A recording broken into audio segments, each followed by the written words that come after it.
안녕하십니까. 오늘은 제10과 참여호소아라는 제목으로 리얼 교과 토의 시작하겠습니다. 기억절 고린도전서 10장 11절인데요. 서봉진 성도님 읽어주십시오. 그들에게 일어난 이런 일은 본보기가 되고 또한 말세를 만난 우리를 깨우치기 위하여 기록되었느니라. 아멘. 아멘. 아까 기도하시면서 얘기하신 것처럼 좀 어렵지 않아요? 네, 어렵습니다. 아, 하나도 안 어려웠다. 이번에 좀 평범했다. 이런 분 계세요? 없어요. 제 탓하지 마세요. 제가 어렵게 하려고 하는 게 아닙니다, 여러분. 교과 책이 어려운 거예요, 진짜. 어. 근데 저는 항상 이제 신기한 게 뭐냐면은 어려웠던 적이 한두 번은 아니잖아요. 아니에요? 네, 예, 맞습니다. 예, 되게 어려웠던 적이 많은데 그 교사들 술술술 가르치다 보면 되게 신기해요. 어떻게 저렇게 거침없이 줄줄줄 나가는 게 되게 신기해요. 네. 예, 저도 어려운데 어떻게 저렇게 편안하게 얘기하시는지 다들 그런 거 보면 좀, 야, 신기하다. 그럴 때가 있는데, 아, 이번에도 정말 어려웠습니다. 그리고 뭐 다른 어떤 교사들은 뭐 쉬울지 모르겠지만 제가 느낄 때는 저도 힘들었으니까 지구상에는 민족과 나라와 방언과 모든 종족들을 교인들이 다 힘들었겠다 이런 생각이 좀 들더라고요. 어려웠어요. 기억절은 왜 이게 기억절이에요? 이 고린도전서의 말씀은 표상학을 연구하는 근본적인 목적에 대한 말씀인 것 같았어요. 다 아유, 보고 나니까. 아유, 이걸 또 탁 연구를 해가지고 탁 결론까지 도출해 보셨군요. 여기서 표상이 뭔데요? 여기서 그럼 이 단어 여기 어디에 있어요? 이 구절에 표상이라는 단어가 있어요? 로마서 5장 14절. 아니 여기 아니, 어떤 거? 기억절. 기억들. 네, 아, 기억절. 기억절이요? 예. 아, 본보기. 어, 본보기가 표상이에요? 아니요. 그 이, 표상, 일어난 이런 표상학, 일. 일어난 일이. 일어난 이런 일. 예. 아, 일어난 이런 일이 표상이에요? 아니요. 그러니까 표상학의 어떤 그 세 가지 그 원칙이 있는데 그 중에 하나인 그 이제 말세를 만난 우리를 깨우치기 약간 그 부분 아, 극단적인 어떤 성취가 그 야, 실체로 나타나야 와, 엄청 공부해 오셨네. 거기까지 얘기할 생각도 없었는데. 자, 여기 보면은 그들에게 일어난 이런 일은 본보기가 되고 할 때 그 본보기란 단어가 그게 원어로 표상이란 단어는 아니에요. 네. 네. 그러니까 저도 이제 이 양반 이건 또 왜 여기다 넣어놨어 하면서 이렇게 고민을 했죠. 근데 그 단어가 튀피코스라고 하는 이 단어가 하팍스 레고메나라고 헬라어에 딱 여기만 쓰인 거예요, 성경에서. 예. 예, 근데 얘가 또 어원이 되는 단어가 있는데 그게 표상이에요. 티포스. 어, 어, 아, 그래서 오. 아니 그걸 우리가 어떻게 알아? 그죠? 예, 일반 성도들이 이게 음. 표상인지 아닌지 얘기인지 어떻게 알아? 이거 딱 보고 그죠? 그러니까 이번 저자가 약간 얄미운 것은 한마디로 얘기해서 이번에 떡밥을 엄청나게 뿌려놓고 회수를 하나도 안 해줘요. 음. 정말 분해. 드라마 같은 거 보면 네. 떡밥이 나오잖아요. 처음에 막 이렇게 뭐 그죠? 나중에 그게 탁 스토리에서 회수가 돼야 되잖아요. 그죠? 그쵸. 제가 아니, 성경줄 되게 많이 달았잖아요. 그거 제가 달고 싶어서 단 거 아니에요. 교과책에 있는 거 다 옮긴 거예요. 이번엔 그렇더라고요. 왜냐면은 교과책이 지금 오늘 가는 방식이 뭐 딴 얘기를 할 수 없게 다 이미 해놔가지고 떡밥을 너무 많이 뿌려놔가지고 음. 그러면 저도 이제 나중에 아니란 마음으로 뭐라고 떡밥을 뿌렸는지 한번 볼까 하고 딱 봤는데 회수가 안 돼 있는 거예요, 이게. 회수하는 구조로 넣는 거야, 말하자면. 네. 그러니까 네네. 이걸 어떻게 가르치지? 이런 생각이 들더라고요. 아, 진짜 사람들이 어떻게 이걸로 가르치지? 무슨 의도로 뿌린 떡밥인지도 모르고 우리가 가르쳐야 되는 상황인 거죠, 말하자면. 그래서 여기 표상에란 어원에서 나온 단어가 사용돼서 기억줄이 됐고, 그래서 오. 이 말 내용을 이런 일의 본보기, 이 본보기 표상으로 생각하면은, 즉, 구약 성경의 표상들은, 요 기억절을 간단하게 해설하자면, 구약 성경에 기록된 표상들은 우리에게 그 실체에 대해 깨닫게 해주려고 기록된 하나님의 영감의 기록이다. 이런 얘기인 거죠, 말하자면. 음, 음, 기억절이 그런 뜻으로 의도로 쓴 거예요. 그러니까 의도 발견하기도 힘들어. 저자가 왜 이거 썼는지. 예. 음, 그 다음에 사실 지금 우리가 여러분 솔직하게 얘기해서 좀 약간 생뚱맞은 부분이 있어요. 왜냐면은 지금까지 우리가 여호수아를 연구 엄청 많이 했잖아요. 지금까지 국어까지. 네. 네. 근데 그게 표상학적 연구를 했을까요? 안 했을까요? 했죠, 계속. 그냥 모세 때부터 그렇게 하자 해가지고 여기까지 왔잖아요. 그죠? 네, 네. 네. 해왔는데 갑자기 표상학 얘기가 오늘 딱 나온 거예요. 이미 그렇게 그, 해왔는데. 음, 그래서 이번 교과는 그저 어떤 의도냐, 구조적으로. 이제까지 해온 해석들이 이게 성경적으로 지지를 받는 해석법이냐, 이걸 다시 확인하라는 거예요, 말하자면. 음, 알겠죠? 네. 네네. 그래서 되게 좀 약간 재미없겠죠, 이렇게 딱딱한 얘기를 딱 하자면, 그죠? 예. 그래도 한번 네. 우리 재밌게 또 얘기해 봅시다. 일요일입니다. 성경적 표상학. 네, 이건 김 사모님에게 그냥 드리겠습니다. 표상학이란 뭡니까? 이걸 많이 오신 것 같아요. 표상학, 표상학이요. 표상학에 대해서 제가 정의를 이렇게 정리해봤는데, 구약에 나오는 어떤 특정 인물이나 사건 또는 제도가 신약에서 네. 특별히 예수 그리스도를 중심으로 어떤 실체로 나타나는지에 대해 연구하는 것. 그 야, 주로 주로? 성경의 표상은 예. 예수 그리스도를 나타내기 위한 것이다라고 로마서 5장 14절에 나타나 있어요.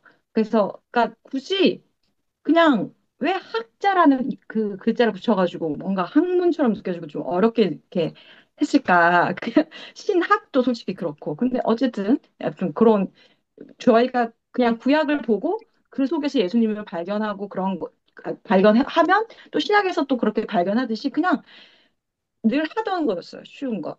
네네네, 네. 감사합니다. 이거에 아주 간결하게 딱 집어서 사람들이 다 알아들었을 것 같습니다. 지금 다 알아들었죠? 무슨 말인지? 네. 예, 먼저 딱 나오죠, 그죠? 예, 그래서 구약에 어떤 표상이 있고 그 표상이 신약의 어떤 실체를 가리키기 위해 쓰여졌다는 것을 알게 되어서 그걸 밝혀내서 성경 전체를 통일성 있게 이해하려는 뭐 그런 시도다. 이런 네, 얘기죠. 굳이 이렇게 학문이라고 얘기하니까 어렵지만 사실 늘 하던 겁니다, 우리가. 맞습니다.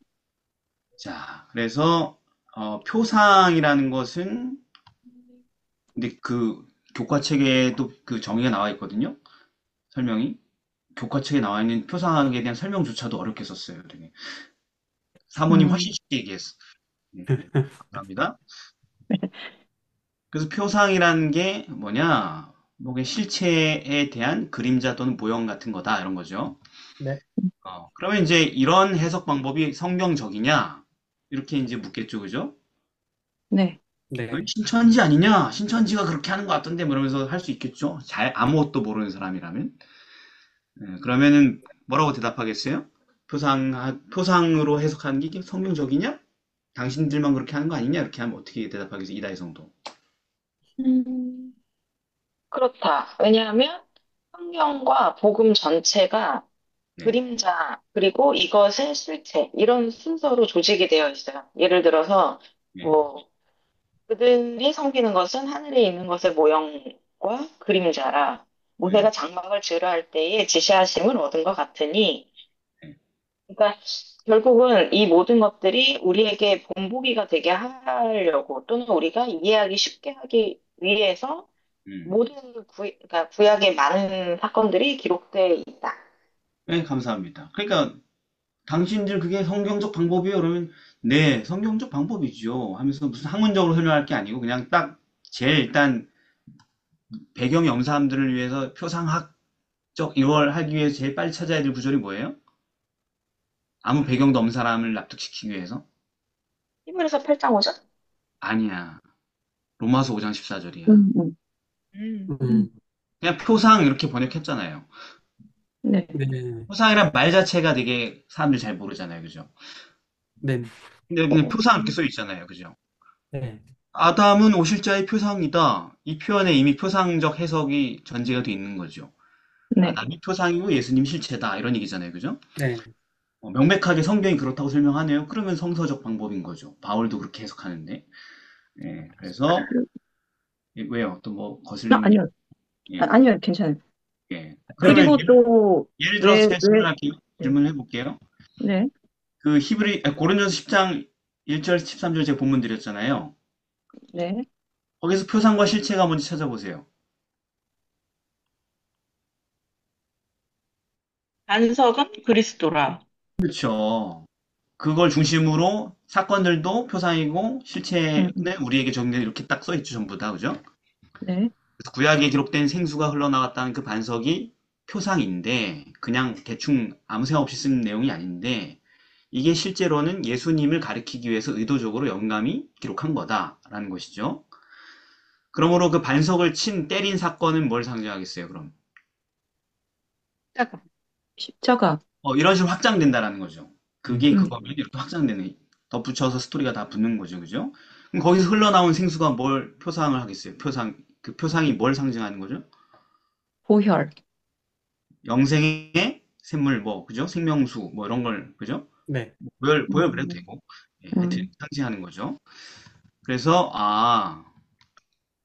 왜냐면 예수님이 그러잖아요. 사마리아 여인한테, 나도 생수 하나 가지고 있는데 하나 줄까? 뭐 이렇게 하시잖아요, 그죠? 네. 네, 요한복음에 네. 그 생수의 강이 내 배에서 흘러나리라, 뭐 이렇게 하는 표현들도 나오고, 영생에 대한 얘기죠. 자, 그러면 이제 아까 얘기한 히브리서 9장, 8장, 뭐 이런 데 보면은, 8장 5절, 9장 23절 보면은, 뭐가 표상이고 뭐가 실체예요? 성소가 표상이고 네. 실체는 십 있는 예수 성품. 그리스도. 예수 그리스도. 예? 맞아, 예수님. 아니, 근데 하늘 성소인데 일단. 성소가 실제. 네. 왜냐면 저희가 섬기는 것은 하늘에 있는 것의 모형과 그림자라, 이렇게 돼 있잖아요. 네. 어렵게 가지면, 학문처럼 가지면 그냥 성경에 있는 대로. 예. 저희가 섬기는 거, 그러니까 저 제사 드렸던 성소가 뭐다? 하늘에 음, 있는 하늘산. 실제의 모형이다, 모형. 네, 지상성소. 네. 네네. 웃기는 얘기죠. 제가 옛날에 건축 전공했었거든요. 그럼 건축 전공하면 항상 그 마지막 그 뭐죠? 실습해가지고 내는 작품이 다 뭐예요? 건물이죠. 도면 만들고 설계해가지고 최종적으로 설계를 그리는 것보다 더 힘든 거는 모형을 구현하는 거죠. 네. 100분의 1, 50 해가지고 그 모형을 막 만들어가지고 이렇게 제출해야 된단 말이에요. 음, 계단도 막 깎아서 만들고 창문도 붙이고 막 해야 된단 말이에요. 아주 그 만들기를 해야 되는데 그게 모형이죠. 실체를 보여주기 위한. 네. 그래서 지상성소는 하늘성소의 모형이다. 이렇게 얘기했어요. 그리고 거기에 그 모형 가운데 이제 예수님과 관련된 것들이 무수하게 풍부하게 나오겠죠. 네. 네. 네. 근데 여기도 뭐라고 써있냐면은 그 산에서 내게 보이던 본을 쫓아 지으라 이렇게 돼 있잖아요. 네, 네, 네. 히브리서 8장 5절에 모세의 그 음, 기록을 인용했는데 거기서 본이 뭐예요? 티포스, 표상이란 단어 이것도 똑같은 언어예요. 음, 그러니까 산에서 너에게 보여줬던 표상을 그대로 따라 지어라 뭐 이렇게 그죠? 이런 단어가 쓰이고 음, 하늘에서 있는 것들의 음. 모형은 뭐 이렇다. 이렇게 음, 표상이 당연하다는 식으로 얘기해요, 성경 전체가. 음, 예. 성경 좀 읽어보고 싶니? 성경 좀 연구해보고 싶니? 성경의 참뜻을 알고 싶니? 그럼 표상은 기본이야. 뭐 이렇게 얘기하는 것 같지 않아요, 성경이? 네. 네. 음, 음, 성막이 표상이고, 하늘에 있는 성소가 실체고, 성막과 거기에서 일어나는 모든 일들은 역시 그리스도를 통한 구속의 역사를 표상하는 거다라는, 뭐 이렇게 되는 거죠. 자, 이제 두 번째 질문으로 가겠습니다. 다윗 있잖아요, 다윗. 네. 네. 표상 중에 되게 자주 등장하는 게 인물 표상이잖아요. 그죠? 아담이 네. 그랬 음, 다윗의 예를 들어서 표상이 어떻게 성립되는지 한번 설명해 볼까요? 다윗이 왜 예수님의 표상인지를 한번 설명해 볼까요? 제가 나눠드린 성경전 아닙니다. 이것도 되게 악랄한 뭐라고 할까요? 극악의 난이도로 이렇게 성경들을 자꾸 주기 시작하는 이제부터. 네. 그거를 읽어내야 돼요. 예를 들면은 지금 시편 22편, 그죠? 네네.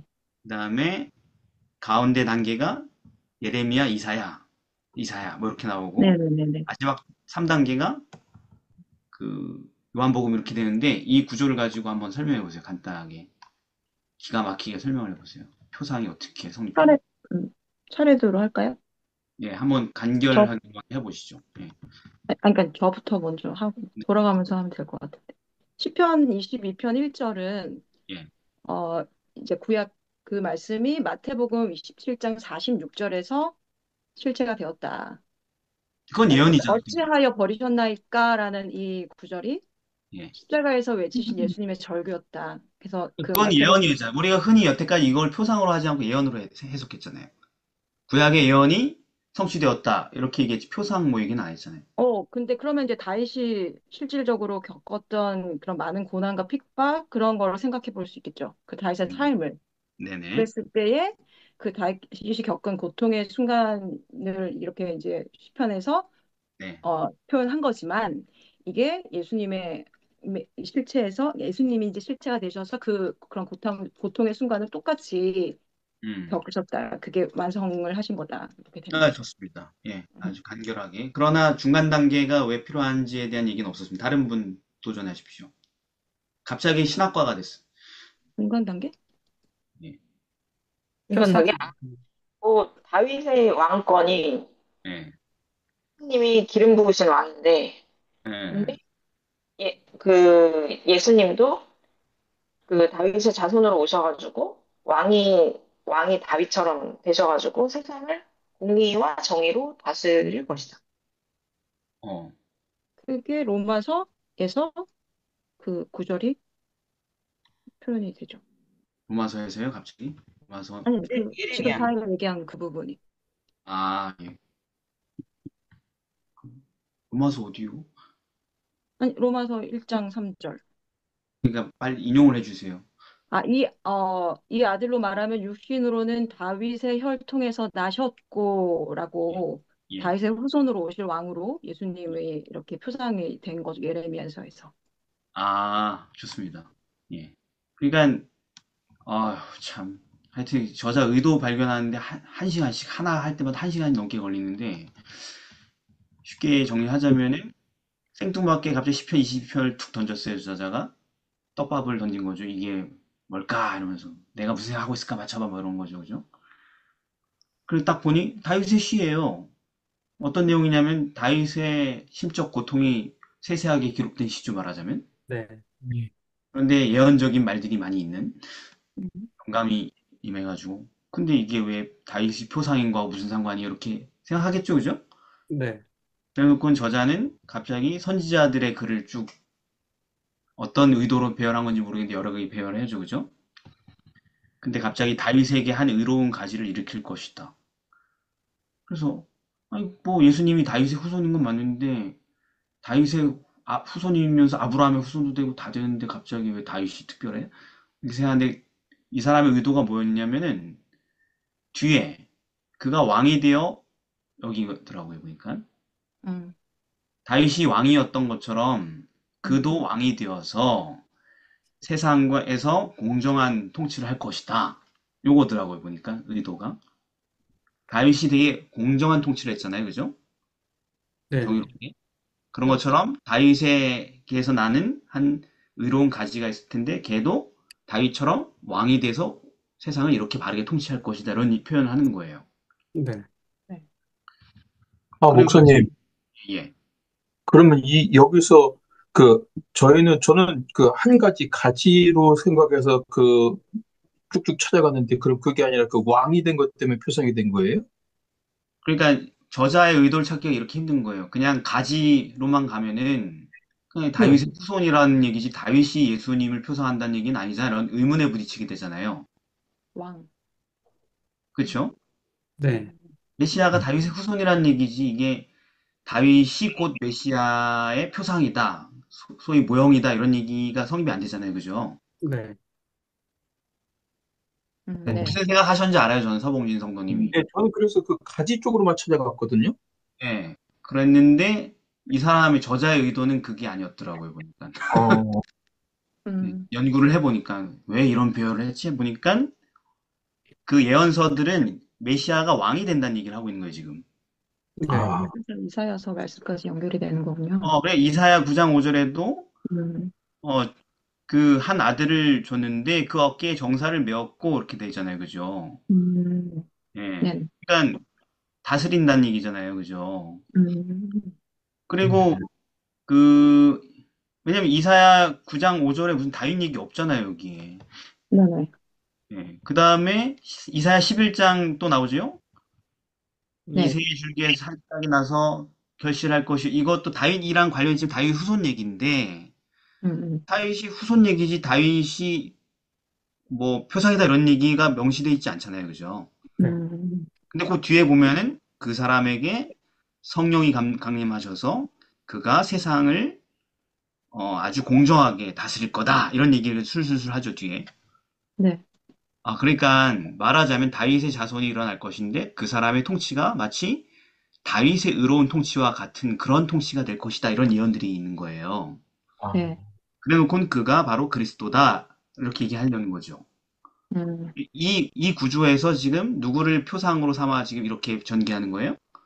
다윗을 표상으로 네, 삼아 다윗 왕과 다윗 왕의 왕을, 통치를 아, 표상으로 삼아서 설명하고 있는 거잖아요. 네, 이게 음, 지금 1단계예요, 1단계. 조금 지금 네. 이것도 어려운데 뒤엔 더 어려워져요, 점점. 본인이 알고 뿌린 건지 의도적으로 뿌린 건지 잘 모르겠어요, 하여튼. 네, 그래서 더 확실하게 하면은 에스겔 34장을 인용했으면 더 좋았을 텐데요. 에스겔 34장 23절, 24절 여긴 없죠, 그죠? 네. 찾았는데 내가 한 목자를 그들 위에 세워 먹이게 하리니 그는 내 종 다윗이다. 이렇게 표현해요. 아, 다윗의 후손이다 이렇게 얘기했어요? 아니요. 다윗. 내종 다윗의 다윗이다. 내 종 다윗이다.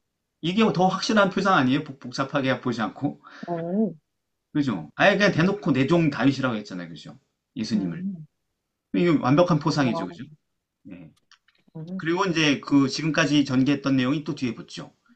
그가 목자가 될 거다. 내 종 다윗은 그들 중에 왕이 될 것이다. 이렇게 딱 붙인단 말이에요. 표상이죠. 그래서 이런 구약 성경의 충분한 근거들 위에 영감받은 신약의 기자들이 다윗이 남긴 글도 역시 누구의 표상, 누구의 경험의 표상으로 해석한 거예요? 아, 그러니까 다윗이 구약 성경에서 선지자들이 쓰는 방법을 보니까 표상이잖아요, 예수님의. 네. 네. 그러니까 다윗이 쓴 시도 다윗의 내면적 경험에서 나온 그 말들도 뭐의 표상으로 본 거예요? 메시아. 예수님의 경험의 표상으로 연결했다라는 거죠. 이런 식으로 하는 거 우리 처음이죠, 그죠? 음, 그냥 그게 영감받아 예언한 건데 이렇게 성취됐다 이렇게까지만 했지. 네. 이런 표상적 구조에서 이렇게 해석됐다라는 건 처음 해봤잖아, 지금, 그죠? 음, 다윗이 음, 예수님의 표상이었기 때문에 그의 경험과 그의 글들도 표상에 포함된다. 이렇게 접근한 거예요, 이 사람이 지금. 아, 그리고 그것은 아, 마치 예언처럼 정확하게 성취되었고 실체로 전환됐다라는 것이죠. 요한복음 19장 24절에서. 목사님, 네, 에스겔 34장 그 23절, 24절은 이게 지금 에스겔 선지자가 다윗이 이게 죽은 지가 벌써 한참 됐을 텐데, 그렇죠. 그러니까 에스겔 선지자 아예 그냥 다윗이라는 호칭을 그냥 메시아 대신 쓰고 있는 거죠, 말하자면. 오, 이게 표상적 방법인 거죠, 그죠? 어, 다윗이 표상이라고 생각하고 그냥 쓰는 거죠, 막. 음, 근데 에스겔도 선배님들이 그렇게 했으니까 그렇게 했겠죠? 음, 이사야도 그러고 예레미야도 그러고. 네네. 그리고 이 모든 것들은 자구적으로 한 게 아니고 성령의 영감을 또 받아서 쓴 것들이고. 그죠? 자, 그래서 그러므로 우리가 이제 구약 성경을 표상이라는 관점으로 바라보고 의미를 찾고 해석하는 것은 매우 타당한 접근법이다. 이런 얘기를 하려고 일을 소지를 한 거예요, 저자가. 네. 와, 이거 무슨 탐정놀이도 아니고, 그죠? 그래서 가려 뽑은 기별 2권에 보면은, 음, 구약 성경은 표상과 상징으로 주신 복음이다. 신약 성경은 실체다. 전 엘렌 화이트의 표현들이 훨씬 더 아주 좋다고 생각하거든요. 이 두 가지가 똑같이 절대적으로 중요한 것들이다.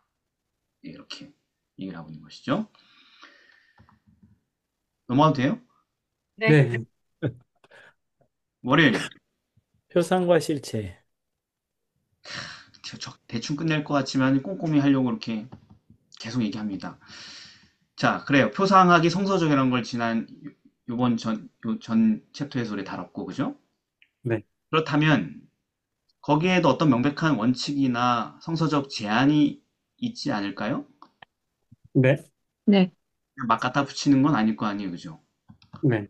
그럼 뭐 어떤 원칙과 제한들이 있을까요? 유승희 기사님.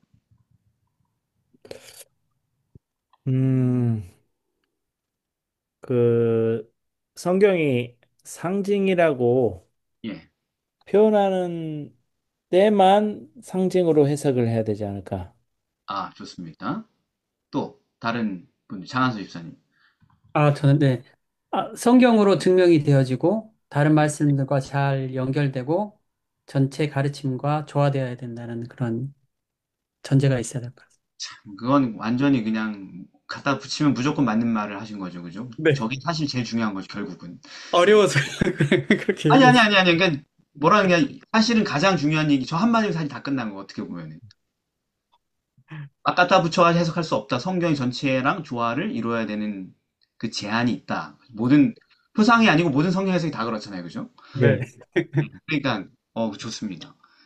그래서, 성경이 다른 성경 해석의 원칙과 똑같다. 표상 역시 성경 허락하는 범위 안에서만 해석이 가능하다. 유사점이 보인다고 해서 지 맘대로 해석하고 가설을 만들고 성경이랑 일치하지 않는 주장을 펼치는 것은 허락되지 않는다라는 거죠. 네. 또 거기에 또 어떤 걸 덧붙일 수 있을까요, 또? 그래서 말씀에도 베드로후서 1장 20절, 21절 말씀에도 먼저 알 것은 성경의 모든 예언은 사사로이 풀 것이 아니니 예언은 언제든지 사람의 뜻으로 낸 것이 아니요 오직 성령의 감동하심을 받은 사람들이 하나님께 받아 말한 것임이라. 그러니까 정서적으로도 이렇게 근거를 찾아서 해석해야 되지만 내가 해석하는 사람이 내 마음대로 자의적으로 결정할 수 없는 것이다. 그래서 야고보서 3장 2절에 내 형제들아 너희는 선생이 된 우리가 더 큰 심판을 받을 줄 알고 많이 선생이 되지 말라 하신 말씀처럼 신약 시대의 그 유대인들이 사사로이 정말 성경을 풀고 그래서 정작 예수님을 봤을 때도 알아보지 못했던 것은 그런 실수를 범할 수 있으니까. 그래서 자의적으로 해석하는 것이 아니다. 아, 예. 자의적으로 하지 마라. 그죠? 네. 네. 이다혜 성도님 남았네요. 구약에서 예. 미리 언급이 되어 있어야 하고, 예. 그것이 신약에서 이루어졌어야 음. 했다. 아, 그렇지. 짝이 맞아야 된다. 네, 짝이 없는 거는 억지로 만들 필요 없다, 표상으로. 그렇죠. 예를 들어 이제 예. 뭐 신약에 있는 표상을 갖고 와서 어, 일부의 구약이랑 막 이렇게 짜집기를 해갖고 현 시대에서 막 자기가 메시아다 이런 식으로 막 적용하면 안 되는 것처럼, 그러니까 이게 그런 제한이 있는 거죠. 그렇죠. 사이비들이 상징과 표상을 가지고 지멋대로 구조를 만들어가지고 신격화하는 시도를 늘 하죠. 네. 예. 그런데, 심지어 동쪽에서 번개가 번쩍하여 서쪽의 이만까지 해가지고 그걸 가지고 동방번개라는 교파를 만들어가지고 중국을 뒤집어 엎는 사람들도 있고 그런 것처럼 말입니다. 네. 동방번개 우리나라도 들어왔어요. 이름도 바꿔서 하나님의 전능하신 하나님의 교회라고 해가지고 그게 네. 사람들을 또 미혹을 많이 하나 봐요. 중국발 종교가. 음. 아무튼 그래서 아까 여러 가지 얘기했는데 그 얘기하지 않은 것 중에 한 가지 뭐냐면 모든 세세한 모든 표현들에 다 표상적 의미를 부여하는 건 아니다. 음, 네. 그죠? 가령 다윗이 행한 모든 행동에 대한 기록이 전부 다 표상적 매칭을 하려고 하면 안 된다. 그러니까 다윗이 그리스도를 표상하니까 다윗의 모든 행동은 다 그리스도의 어떤 행동과 연결돼 있을 것이다라고 하면 안 된다. 네. 예. 그러니까 예를 들면 다윗이 제사장에게 거짓말하고 블레셋에 가서 미친 척하고 침 흘리면서 이런 것까지 다 표상적 의미가 뭘까 이렇게 연구하면 안 된다. 그죠? 네. 예수님은 여기 뭐지? 이게 다윗이 침 흘리고 미친 척한 게 예수님의 삶에 어떻게 성취되었지 이렇게 하면 안 된다라는 거죠. 그죠? 네. 아, 지금 납득돼요? 이게 상식적으로? 제 말이? 상식적으로 그래서, 납득이. 음, 네. 아니, 납득이 안 되면 브레이크를 거시고. 아니, 그래서 그 다음에 네. 질문이 그거잖아요. 세 가지 그러니까 그러니까 성서적 원칙에 대해서는 얘기를 했고, 제한이 있는가에 대해서 그 제한적인 어떤 단계를 주잖아요. 근데 이거는 누가 정한 거예요? 물론 그러니까 납득은 되지만, 잠깐만요. 그 다음 문제는 그 다음에 얘기할 거고. 그래? 예. 좋아요. 그 좋은 질문이에요. 그런 질문이 당연히 나와야죠. 어, 그 다음에 또 한 가지 중요한 게 뭐냐면 여기 더 확장돼서 음, 그러니까 표상으로 사용된 인물들이 엄청 많거든요. 여러분 그 책, 우리나라에는 제일 쉬운 책이 남대근 목사님이 옛날에 쓴 오실자의 표상이라는 책이 있어요. 아, 아. 네. 책 한 권 뭐 그렇게 두껍지도 않은 책인데 거기 보면은 창세기부터 시작해가지고 표상이 될 법한 것들 싹 뒤져가지고 전부 다 조사해 놓은 책입니다. 말하자면. 어, 예, 그러니까 그거 보면 되고 여기서 안 할 것들은 오늘 뭐 그런 얘기는 안 할 거고 목사님, 네. 근데 그 책이 아직도 있어요? 누군가의 책꽂이에다 이렇게 꽂혀 있죠. 근데 그분들 다 안 읽는단 말이에요. 그러니까 아, 그 중고책, 왜냐면 워낙 오래된 책이라서. 예. 근데 신학생들은 다 한 권씩 갖고 있을걸요. 옛날에 신학과 다니는 사람들은. 그러면 이제 그게 이렇게 하시면 옛날에, 되겠죠. 근데 서봉진 성도님 친구분들, 목사님들도 다 갖고 있겠죠. 아, 저는 그 책이 있어요. 그 아, 책이 그렇군요. 있어요. 그래서 물어보는 거 아직도 있냐, 그래서. 예, 저 때까지도 있었어요. 어, 예. 아무튼 그거 보시면 되고 도대체 뭐가 표상으로 썼나 궁금한 거 보시면 되고 그다음에 오늘 제가 그 공부한 것 말고도 지금 방금 본데 제가 지금 착각 같은 게 뭐냐면 표상하고요. 예. 예언하고 제가 지금 헷갈리고 있는 것 같아요. 그게 좀 겹칠 수도 있고 그러니까 표상이란 방법으로 예언을 보일 수도 있기 때문에 헷갈릴 수도 있는 부분이죠. 그죠? 네. 예.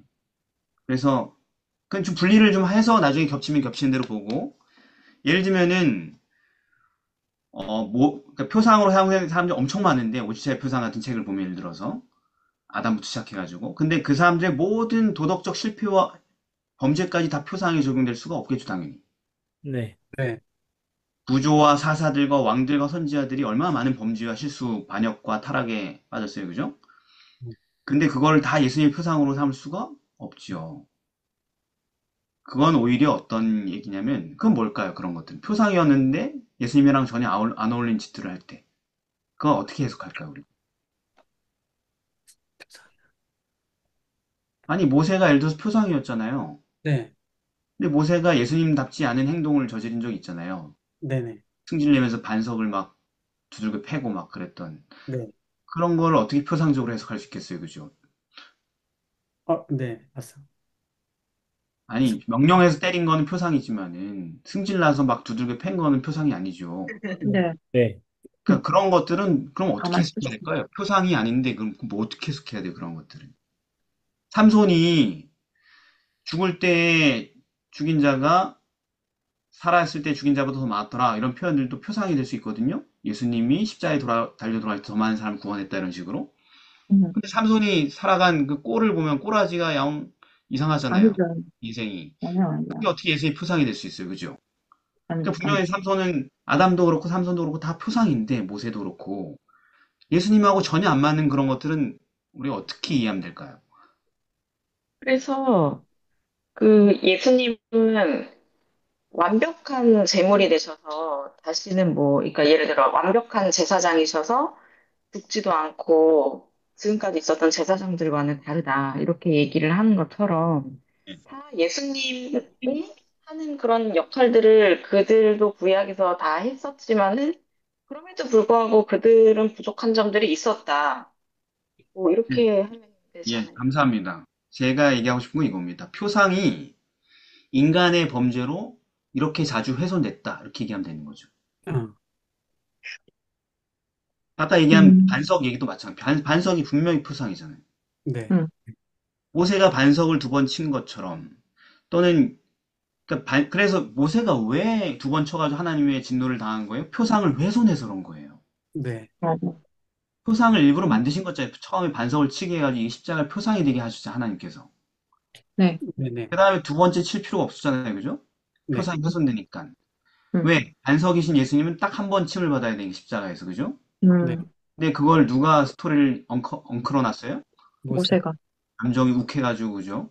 네. 음. 결국 세 번을 친 거예요. 총. 그럼 음. 그 표상이 잘못되면 어떻게 예수님 십자가에 세 번 달려 돌아가시는 것처럼 오해될 수도 있잖아요. 네. 그러니까 죄 때문에 표상이 훼손된 사례들이다. 이렇게 보면 쉽겠죠. 네. 제사장들의 음. 부패와 타락. 제사장도 다 예수님 표상이었는데, 그죠? 네. 또는 성소가 더럽혀지거나 파멸되거나 우상이 쓰거나 뭐 이런 것들. 네. 또는 왕들도 다 다윗 왕가의 후손이 전부 다 예수님 표상이었는데 타락하고 삼손이 음란하게 살고 배도한 것도 이 전부 다 범죄로 표상을 훼손한 행위죠, 그죠? 네. 그러나 표상이 인간에 의해 훼손되어도 결코 뭐는 훼손되지 않아요? 실체. 실체. 그렇지. 실체는 훼손되지 않는다. 네. 이렇게 하면 음, 되겠죠? 아멘. 그 밖에도 표상을 연구할 때 제약사항들이 여러 가지 있을 수 있어요. 그죠? 이런 식으로. 예를 몇 개 들었지만. 근데 그게 뭐든 아까 무적의 논리, 장한서 지사님 얘기한, 뭐가 됐든 간에 전체 성경과 조화를 이루지 못하는 접근들은 다 제약당한다라는 것입니다. 자, 그러나 그럼에도 불구하고 성경이 좀 일관되게 인정한 표상적 접근 방법들이 있는데 그것들을 다 거부하면 아예 성경의 원뜻을 깨닫지도 못하겠죠? 네. 구약을 네. 보면서. 특히 누가 그랬어요? 그런 게 완전히 아까 얘기했는데 누가? 음. 표상에 대해서 완전 무지했던 인간들. 아, 유, 저기 그 유대인. 이스라엘 백성. 그래, 그렇지. 예, 예수님 당시 사람들, 네네. 네네. 종주자들. 예, 그래서 예수님 오셨을 때 유대인들은 그가 이 표상이 가리키는 실체임을 알지 못했다. 실물교훈에. 음, 하도 이 표상으로 성경을 보는 법에 대해서 일자무식이었기 때문에 그 당대 종교 자체가. 네네. 그러니까 이번 교과가 그런 면에서 좀 중요한 얘기를 하고 있는 거죠. 그죠? 네. 네. 이걸 성서적으로 접근하고 입증하는 게. 왜냐면 2000년 전 유대교는 표상적 성경 연구가 전무했던 거예요. 음, 그래서 예수님 오셔도 알아보지 그렇죠. 못했다. 못했던 거죠. 구약 성경을 올바로 읽은 적이 없는 거죠. 그 사람들은. 네. 달달 배워도. 예. 그래서 그게 인간적인 해석이 그 말씀을 가려 예수 안에 있는 진리를 보지 못하게 했다 이렇게 표현해요. 그러니까 음, 표상으로 성경을 보는 게 인간적인 게 아니고 어떻게 보면 영감적이라는 거죠. 네. 예. 음, 그래서 또 그 제사 제도에 대해서도 시대 소망에서 뭐라 그러면은 이 제도의 각 부분에 그를 가리키는 표상이 있었다. 그러나 유대인들은 그들의 의식에서 영적 생명을 상실하였으며 죽은 형식에 집착했다. 제사 음, 제도를 표상적으로 바라보는 눈이 없었기 때문에 그들에겐 그냥 죽은 형식을 반복하는 것에 불과했다. 중요하네요, 음, 그죠? 네. 네. 시대 소망에서 제사장들한테는 또 뭐라 그러면 제사장의 성전에서 봉사하는 바로 제사장들 자신이 그들이 행하는 제사의 의의를 잃어버렸다. 제사를 드리면서 제사 왜 드린지도 잃어버렸다. 그들은 표상을 넘어 그 표상의 실체를 보는 일을 그치었다. 중요하네요. 엄청 중요했네요. 음, 네. 그죠? 그러므로 올바른 표상적 성경 해석은 거의 뭐 가장 영감적인 성경 해석에 해당한다. 네. 진리를 알기 위한 기초 중의 기초다라는 것입니다. 네. 자, 이렇게 제약을 해놓고 대표적인 표상인 세 가지만 여러분들이 제안을 했습니다. 아까 얘기하시려고 했던 거. 이스라엘 백성도 표상이에요. 구약성경 네. 이스라엘 백성. 그 다음에 구약의 출애굽 사건도 표상이고, 그리고 구약의 성서도 표상인데 각각 그 실체가 어떻게 적용되는지 성경에서 좀 살펴보겠습니다. 하나씩 맡아서 해볼까요? 나 이거 할게요. 먼저 하시면. 이스라엘 누가 할래요? 쉬운 것부터 빨리빨리 하시는 게 좋아요. 이다혜 성도님. 이스라엘 백성이 지금은 하나님 안에서 규례를 행하는 자. 그러니까 통적인 의미가 아니고 음, 나중에 이제 구원받은 백성들 같은 경우 이스라엘 백성들이 이제 표상인데 그들이 뭘 표상, 이제 뭐 실체가 뭐예요? 실체? 어, 표상, 실체는 실체, 예. 어 실체는 나중에 이제 예수님을 믿고 따르는 성도들? 교회, 왜? 신약의 교회가 이스라엘 음, 백성이 표상하는 실체다. 오케이. 네. 없어요, 그리고? 그리고 지금도 교회, 나중에 이제 구원받는 하나님 백성들. 남은 무리. 마지막 때 구원받는 남은 물이라기보다는 각 시대 남은 물이 이런 개념보다는 뭐 맞긴 맞지만 마지막 때 최종적으로 이 지구상에서 구원받는 사람들도 이스라엘 음, 백성의 표상의 실체다. 뭐 이런 얘기죠, 그죠? 네. 왜냐면 지금 다 인용한 구절들이 그렇게 의도적으로 해놨잖아요. 제가 한 거 아닙니다. 교재가 해놓은 겁니다. 네. 일단 맞아요. 교재대로 갑시다, 그죠? 또 하나 빠진 게 있네요. 두 개 나왔고. 이건 교과를 좀 존중하고 바라보는 사람들에겐 쉽게 보이는데 교과를 아닌 사람에겐 그 보입니다. 교과가 아까 제가 근데 목사님 안 하고 넘어가신 내용이 있는 것 같아요. 세 가지 뚜렷한 그런 단계를 제시를 해놓고 네. 이스라엘 백성하고 출애굽 사건하고 성소하고 그리고 계속 그 원칙에 맞춰가지고 그 세 가지로만 이렇게 아니. 실체를. 그러면 전 지금 교과의 제약상을 제시한 게 아니고 사모님한테 그냥 물어본 거예요. 교과에서 나온 내용을 가지고. 이게 네. 표상이면 실체는 뭐냐? 그럼 사모님은 뭐라고 생각하세요? 이스라엘의 실체가 또 뭐라고 생각하세요? 두 이스라엘 개? 실체. 저는 그래서 그 세 단계에서 예수님이고 교회고 마지막 때 구원받는 모든 성도다 이렇게까지 했는데. 아, 그럼 동의는 돼요? 그 사람의 말에? 근데 그거를 그러니까 제가 아까 질문 드리려고 했던 건데요. 이 표상학의 이 세 가지 원칙을 제한을 누가 정한 거예요? 그러니까 지금 제가 하고 있는 거잖아요. 그게 뭐냐면은 이 사람이 뭐라고 주장했는지 중요하지 않아요. 뭐 기독론적, 종말론적, 음, 교회론 다 필요 없어요. 네. 지금 우리 성경절로 얘기해 보자고요. 어, 지금 신약교회다 입증할 수 있어요? 성경으로? 성경을 입증해야지. 장한수 집사님이 대원칙을 얘기했잖아요. 저걸 이제 우리 피해갈 수 없단 말이에요, 우리가. 왜 이다혜 성도님 왜 신약교회예요, 이스라엘이? 무슨 근거가 있어요? 저는 로마서에서 그 영적 이스라엘 이야기가 나오잖아요. 네. 그런 거를 보면서 그 예수님을 믿었던 그냥 이방인이든 진짜 이스라엘 사람들이든 그 오케이, 사람들. 누가 제시했어. 그다음 종말론적인 이스라엘은 어떻게 나온 거예요? 음. 게, 계시록 7장 14절. 다 나와 있죠. 계시록 7장 그냥 7장 입 맞은 자의 수를 들이 거기서 이스라엘 자손에 이렇게 나가잖아요. 네, 이스라엘 네. 자손이라고 쓰잖아요. 마지막 때 구원받을 사람들을 그죠? 네, 그러니까 그러니까 당연히 이스라엘이 마지막 때 최종적으로 구원받는 사람들을 얘기할 수 있겠구나 이렇게 생각할 수 있죠, 그죠? 네. 저기 그 14절에 하늘에서 나오는 자들에서 그게 마지막 출애굽하는 사람 표현됐을 거예요. 근데 목사님 이게 이스라엘 교회라고 하면 차라리 그냥 사도행전 7장 38절 보면은 우리 네. 조상들과 함께 광야교회에 있었고라고 해서 차라리 이 말씀을 하게 되면은 확실하게 이게 그 이스라엘 자체가 그 광야교회를 이야기하는 거구나라고 이야기할 수 있었을 것 그러니까 그 같아요. 구절은 그냥 이스라엘 백성도 그때 교회였다 이런 얘기지. 예, 예, 예. 그 이스라엘 백성이 신약교회를 표상한다는 표현은 아니기 때문에 근거절이 좀 되게 힘들고. 아, 그래요? 아니, 좋아요. 좋은 시도입니다. 그런 관련점. 그 이스라엘 백성에 대한 어떤 신약에서의 근거절을 말씀드리면 되나요? 사실은 제가 이미 다 써놓은 거예요. 그 저자가 써놓은 걸 가지고 하면 됩니다. 네, 그래서 근데 갈라디아서 6장 16절에도 예. 어, 하나님의 이스라엘에게 이렇게 평강과 긍휼이 있을지어다. 그래서 그렇죠. 네, 그러니까 이게 지금 옛날 이스라엘 얘기하는 거 지금 교회 얘기하는 거잖아요. 근데 네, 교회를 이스라엘이라고 호칭하잖아요. 그죠? 네, 그러니까 표상이 실체가 얘네 신약교회구나 이렇게 할 수 있죠. 그죠? 네네, 계시록 아까 7장에 뭐 남은 자손뿐만 아니라 혼란에서 나온 자들까지 다 포함해서 이스라엘에 포함시키는 거 보니 그죠? 네. 그러니 이 사람들도 종말론적으로 이게 실체가 되는구나. 근데 하나 못 빼놨어요, 여러분들이. 왜 마태복 저자가 소개하는데 그건 자꾸 외면하려고 그래요? 말이 안 된다고 생각하세요? 호세아서요? 예, 그런 거. 음,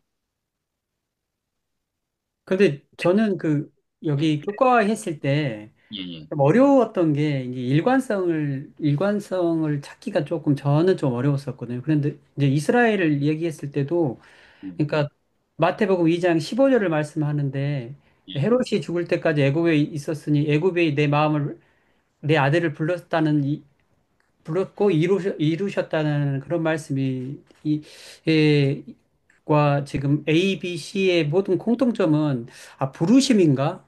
예.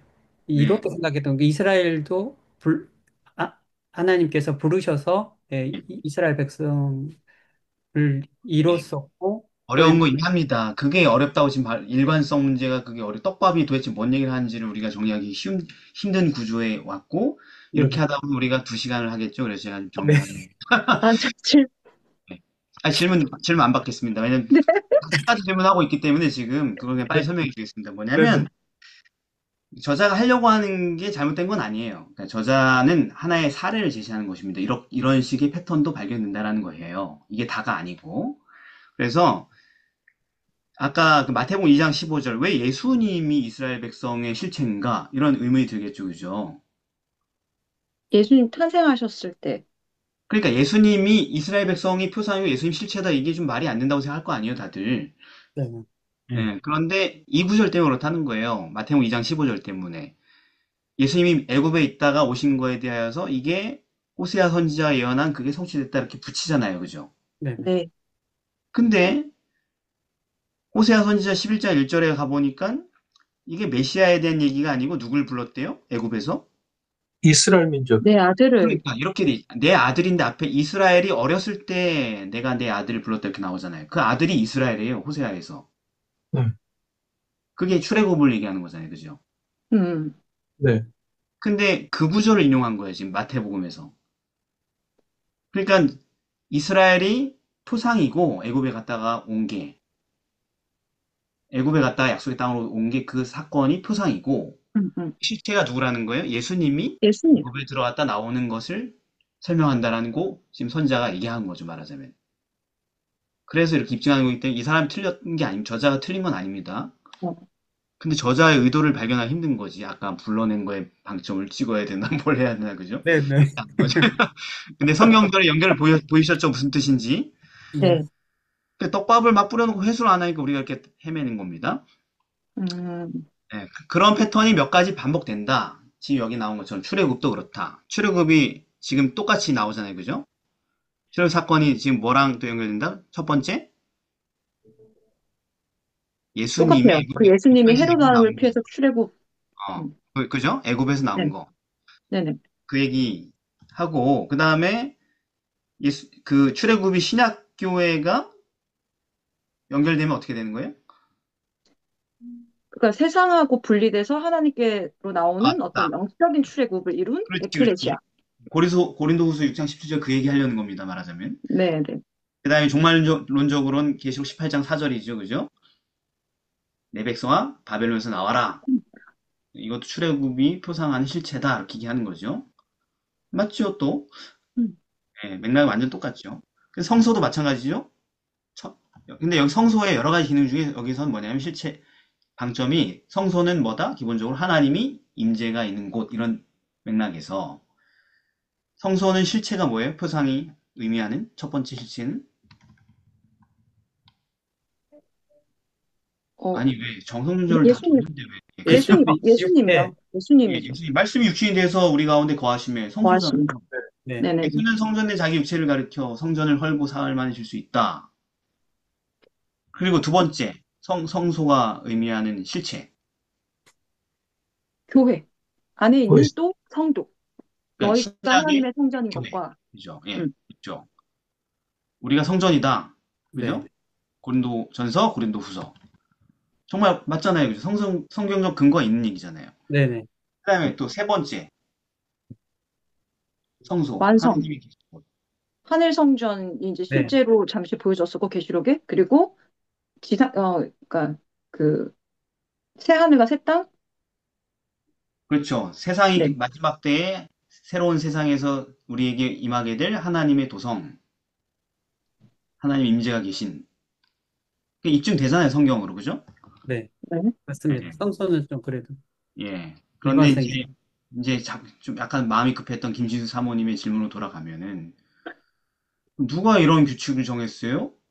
누가 정했어요? 보니까 지금 여기는 학자가 정했어요? 성경 본문이 정한 거예요.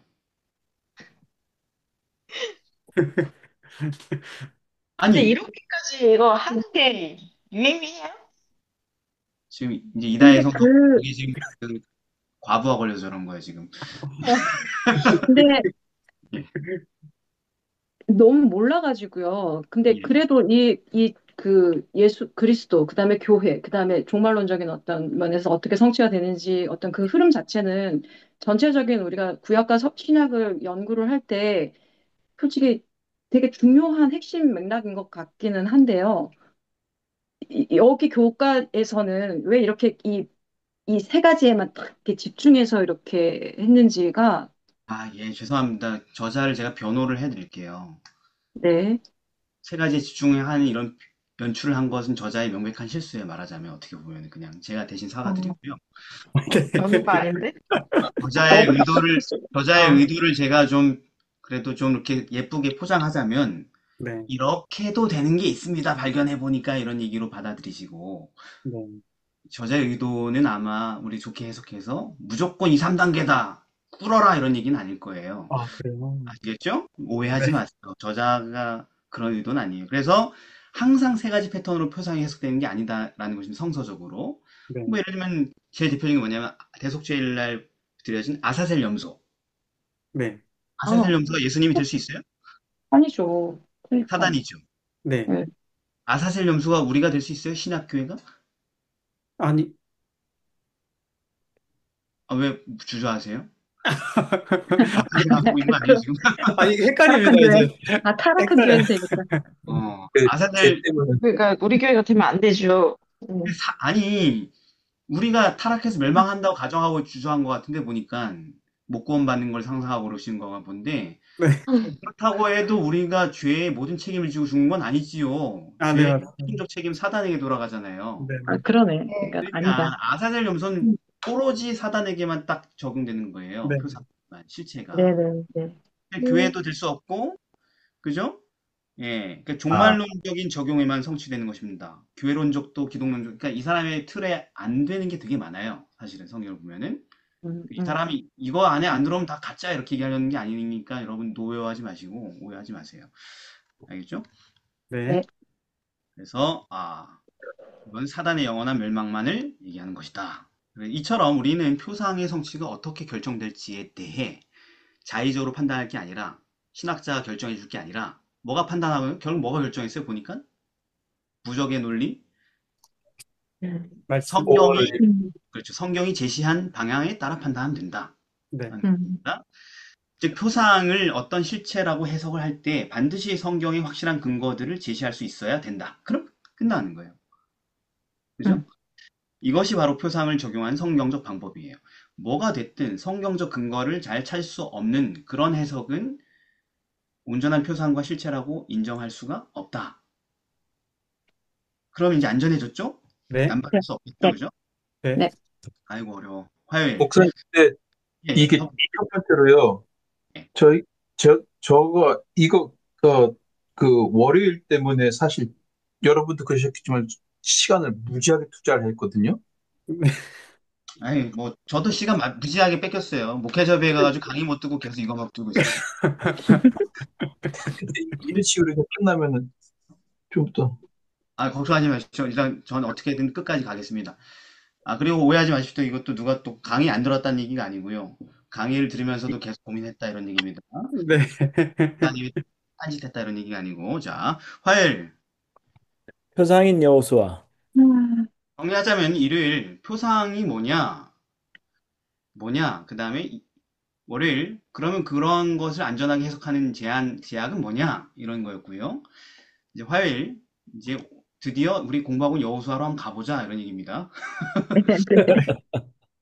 그래놓고 또 역시 일관성을 잃게 만드는 연막 작전을 막 펼쳐가기 힘들게 하는데, 갑자기 모세가 나옵니다.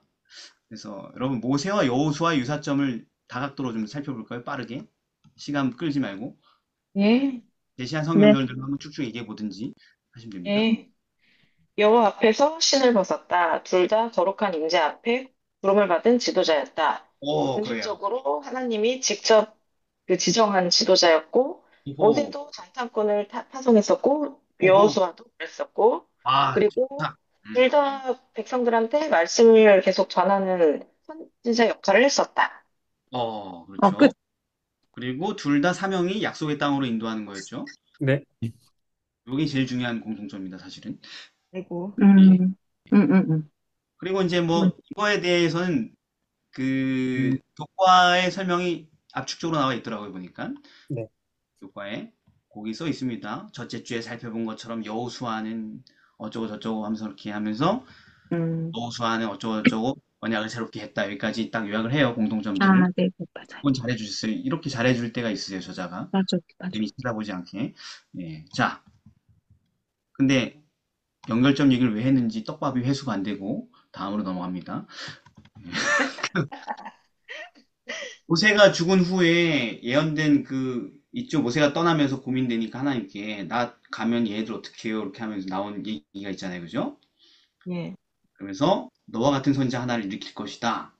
모세도 야 내가 들었는데 내가 간 다음에 나와 같은 선지자가 일어날 거라고 했다. 그 사람 말만 들으면 다 구원받는다. 걱정하지 마라. 이렇게 하고 예언을 하고 가잖아요. 그죠? 신명기 18장 15, 19절을 보면은 네. 네. 형제 중에 나 같은 선지자 하나를 일으켜. 너희는 그의 말을 들으면 된다. 자, 하나님께서 그에게 하나님의 말씀을 줄 거다. 그 선지자가 누구였어요? 당장 딱 보니까 그 당시에. 여호수아 같지만 여호수아가 아닙니다. 일단 여호수아가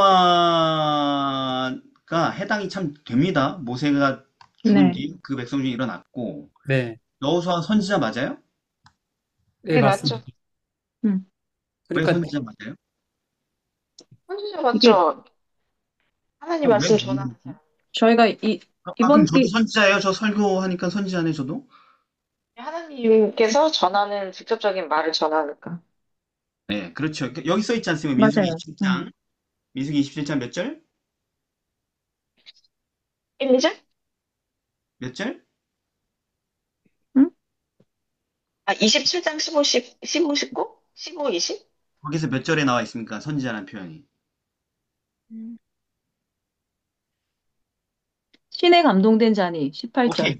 오케이. 아, 8절. 여호수아는 신에 감동된 자니 예언의 신을 받은 자니 이런 뜻입니다. 말하자면 선지자란 네. 얘기. 예. 그러니까 선지자 맞아. 나와 같은 선지자 맞아요. 선지자야. 그죠?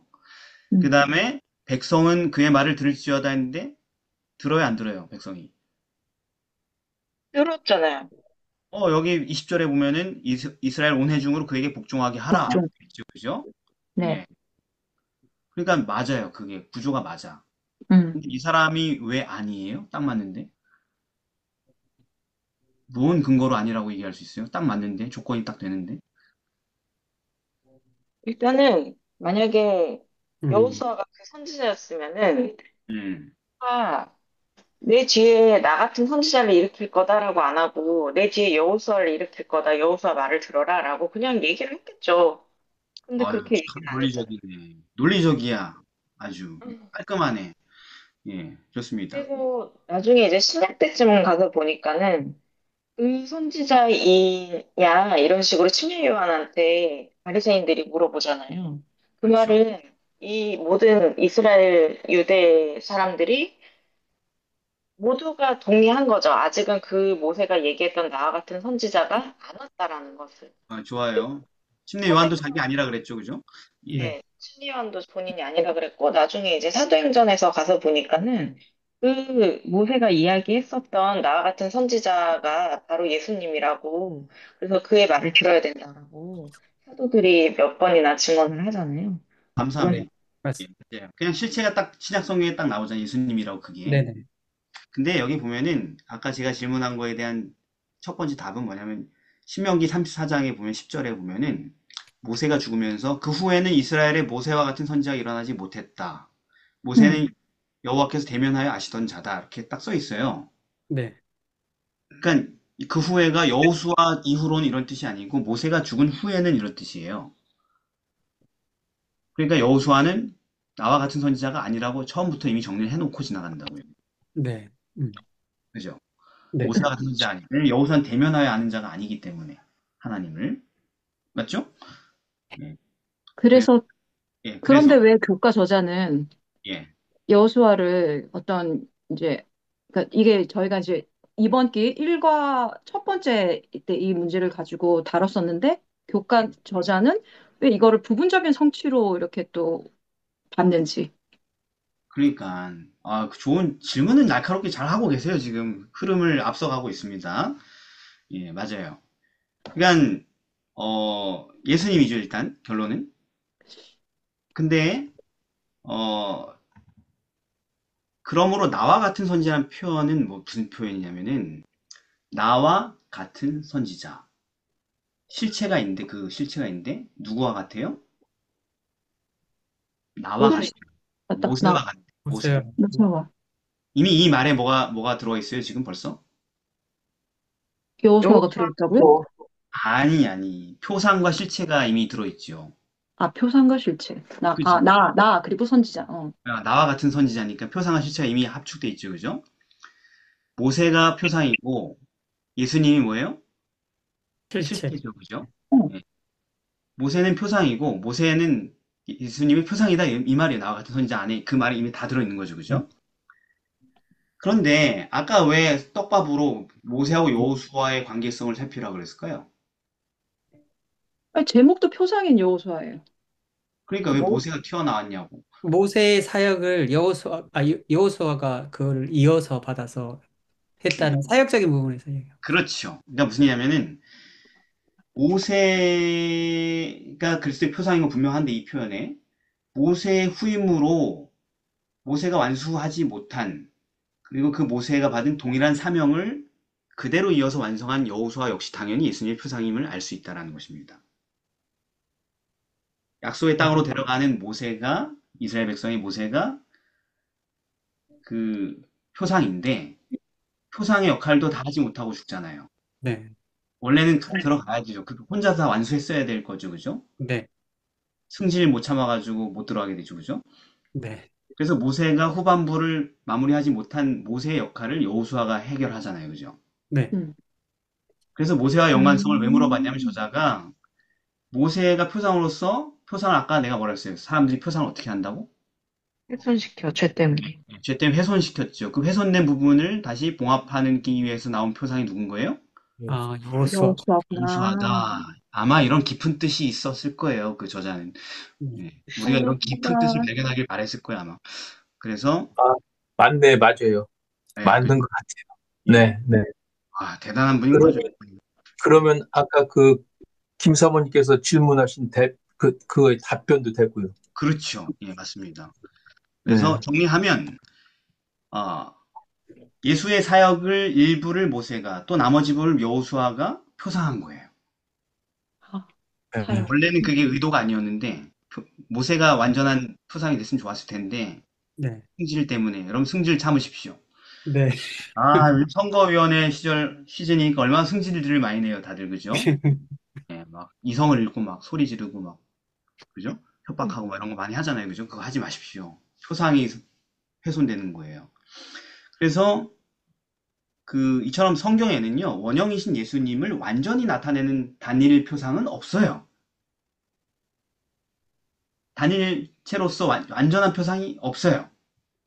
네, 아시겠어요? 음. 요셉이 아무리 훌륭한 표상이라고 하지만 요셉이 완벽하게 예수님을 드러내지 못합니다. 네, 아, 이렇게 되는 거지, 그죠? 모든 수많은 수백 명의 표상들이 있는데 그 표상들이 다 예수님의 전체적인 모습에서 일부분씩을 조명하는 거예요, 이렇게. 네, 나타냅니다. 반영할 뿐인 거죠. 그러나 그 모든 표상들이 다 합쳐질 때 원형을 완벽하게 더 드러낼 수 있게 되는 것이죠. 그래서 네, 구약 성경 전체를 달고 예수님을 바라봐야 되는 것입니다. 왜냐하면 예수님이 이 성경이 내게 대하여 증거한 것이다라는 것이 이런 의미가 있는 거거든요. 음. 예. 훼손한 것들 걸러가면서 표상적인 것만. 그래서 우리가 뭘 하는 거다? 구약 성경의 표상을 연구하는 거다. 그게 구약을 연구하는 거다. 한마디로. 그런 것입니다. 네. 이제 더 어려워집니다. 수요일입니다. 실체인 참 여호수아. 여러분, 여호수아가 예수님의 표상이었다라는 얘기를 이제 우리가 해나가는 거잖아요. 그죠? 네. 음. 근데 그거 명확한 증거를 신약 성경으로 확증할 수 있어요? 정말 여호수아가 표상이었다라는 그런 근거 있어요? 예를 들면은 이사야 49장 8절에 보면은 선지자 이사야의 메시아 예언이 있는데 여기 보면은 메시아가 뭘 한다고 써 있어요?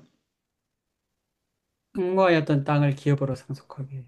어, 땅을 기업으로 줄 것이다, 메시아가. 이런 표현을 했죠. 네. 이사야 이런 표현은 어떤 사건을 모티브로 표상으로 사용하고 있는 거예요? 여호수아가 여호수아의 정복. 여호수아서. 예. 예. 여호수아가 백성에게 땅을 줬던 음. 사건을 네. 가지고 표상으로 지금 이미 사용을 하고 있죠. 예언에. 네. 그죠?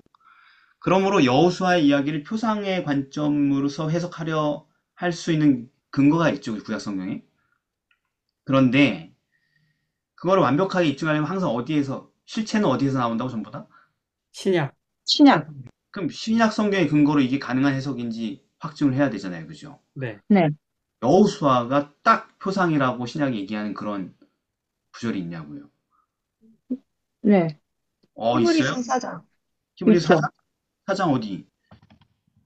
히브리서 4장 8절. 한번 만일 읽어볼까요? 예. 여호수아가 그들에게 안식을 주었더라면 그 후에 다른 날을 말씀하시지 아니하셨으리라. 어, 그런즉 안식할 때가 하나님 백성에게 남아있도다. 네, 이미 거기까지. 그의 네. 음, 음. 거기까지. 좋아요. 성경적 핵심 딱 찔렀어. 제가 본문은 제가 이렇게 많이 주려고 그런 거 아닌 거 아시죠? 제 마음 아시죠? 이거는 네. 네네. 저자가 써놓은 걸 그대로 갖다 붙인 거예요. 음. 예. 저자도 이렇게 넓게 펼쳐놓고 한번 찾아봐라. 힘들게 찾아봐라. 이런 의도가 있는지도 몰라요. 근데 네. 찾았잖아요. 그죠? 자, 네. 찾았습니다. 그게 왜 그 표상인 근거가 돼요? 왜냐하면 음, 하나님께서 우리에게 완전한 안식을 주고 싶어 하시는데 네. 말하자면은 새로운 그 새로운 땅을 우리에게 주시고 싶어 하시는데 영생을 주고 싶어 하시는데 여호수아도 그 백성들에게 그들이 낙원으로 있을 가나안을 주기 위해서 노력을 했었잖아요. 그러니까 예. 그가 그 표상이 되는 거죠. 그러니까. 그러니까, 그렇죠. 일단, 예. 예, 또, 누가 뭐라 그랬죠? 네. 그러니까 이스라엘 백성이 가나안 땅이 그것이 안식처였잖아요. 예. 네네. 네, 그런 의미에서 이야기하는 것 같습니다. 맞습니다. 그러니까 성경은, 신약 성경 보니까 여기 히브리서를 보니까 3장도 그렇고, 4장도 그렇고, 문맥 전체를 보니까, 아예 이스라엘 백성이 가나안에 들어간 그 사건을 그냥 통째로 표상으로 보고 이 얘기를 하고 있는 전부 다. 네. 그죠? 3장도 네. 그렇고, 4장도 그렇고. 표상으로 아예 그냥 사용하고 있어요. 전체 이 스토리를. 가나안 땅에 들어간 음. 스토리를. 음. 그리고 그 실체는 하나님의 안식, 곧 구원에 들어가는 것으로 적용하고 있는 거죠. 그죠? 네. 그러면서 그것을 여호수아가 준 안식과 예수님이 주신 안식의 관계하에 설명을 하고 있어요. 아예 그냥 표상으로 설명을 하고 있는 거지. 그리고 여호수아 이름을 직접 언급까지 하고 있죠. 그래서 신약의 이런 증거를 통해서 여호수아가 예수님의 표상이란 확실한 확증을 얻죠, 우리가. 그죠? 네. 예. 그렇게 여호수아를 예수님을 표상하는 것으로 이해할 때에, 어떤 좀 난해절들이 좀 이해하는 데 도움이 될 수 있어요?